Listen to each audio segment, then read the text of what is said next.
মামা শরবত কত করে গ্লাস? ও 40 আর 50। আমার একটা 50 টাকারটা দিন। মামা এই শরবতের নাম মহব্বত শরবতে তো আপনার চিনি দুধ আর তরমুজ ব্যবহার করা হয় ও রূআফজাও তো দেওয়া হয়। আর দেখতেই পাচ্ছি অনেক ঘন হয়ে আছে। দিনে কত গ্লাস সেল হয় মামা?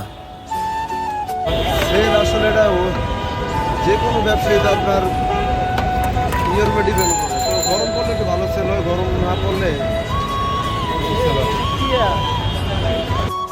আপনারা যারা উত্তরার আশেপাশে থাকেন তারা অবশ্যই এই শরবতটি ট্রাই করবেন।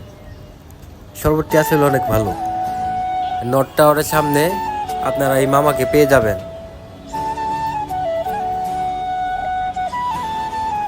এই গরমের মাঝে এরকম একটি শরবত খুবই মনোমুগ্ধকর।